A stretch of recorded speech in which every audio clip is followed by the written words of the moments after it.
அனைத்து பூசணைகளிலும் விநாயகர் முதன்மைப்படுத்தப்படுவது ஏன்? ஒரு மனிதன் எண்ணியது முதல் அதை அனுபவமாக அடையும் வரை எல்லா காரியங்களுக்கும் எது எது தடைகள், எது எது உடன்பாடுகள், எது எது சரி அப்படின்னு சொல்லக்கூடிய அனைத்தையும் ஒரே கணபதியாகிற இந்த மூர்த்தம், அதாவது கணபதியினுடைய வடிவம் பெற்றுத்தரும். அந்த மாதிரி கணபதியினுடைய வடிவம் 16ன்னு சொல்றா. ஒரு காரியத்தை நிர்ணயம் பண்ணுறதுக்கு 16 லட்சணம் சொல்றா. 16 நாமாவளி, சோடச நாமாவளி.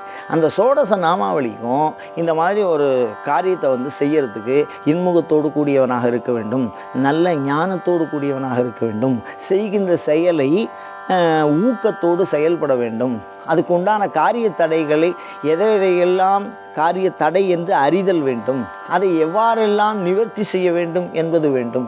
இந்த மாதிரி விஷயங்களெல்லாம் நமக்கு அனுக்கிரகம் பண்ணுறது தான் கணபதியோட வேலை. கணபதிங்கிறது எடுத்த உடனேயே எல்லா காரியத்தையும் வெற்றியாக செஞ்சு கொடுக்கறதுக்கு உண்டான அனைத்து காரணங்களையும் காரியங்களையும் சரிவர நடத்தி தருகிற ஒரு பேராற்றல். இச்சாசக்தி, கிரியாசக்தி, ஞானசக்தி, அந்த மூன்றுத்தையும் ஒன்றா அனுக்கிரகம் பண்ணக்கூடிய ஒரு கடவுள். அதனால் அந்த காரிய நிறைவேற்றத்திற்கு உண்டான 16 பண்பு, அது ஒரு பெரிய ஒரு விளக்கமான ஒரு பாடப்பிரிவு.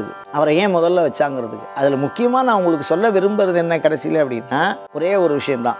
ஒரு செயலை செய்ய துவங்கி எண்ணியது வரை, அதை செய்து அதை அனுபவமாக நான் பெறுவது வரை, அந்த செயலை நாம் நினைத்த வண்ணம் அமைத்து தருவதற்கு என்னென்ன காரண காரியங்கள் அனைத்தையும் சரிவர நன்கு அமைத்து தருகின்ற ஆற்றலை இறைவன் அருளியதனால் அந்த கணபதி. சாமி கும்பிடுற விஷயம் இருக்கோ இல்லையோ, சாமி கும்பிட்டா எல்லாம் நடந்துடும். ஆனால் சாமி கும்பிட முடியாது, அதான் பிரச்சனை. வழிபடுபவருக்கு இடர், அந்த இடர்களை நீக்குபவர். அப்படி வழிபாடுங்கிற அந்த தன்மையை செய்து முடிக்கிற வரைக்கும் அந்த இடர்கள் இருந்ததுன்னா சாமியோட அனுகிரகம் நமக்கு கிடைக்காது.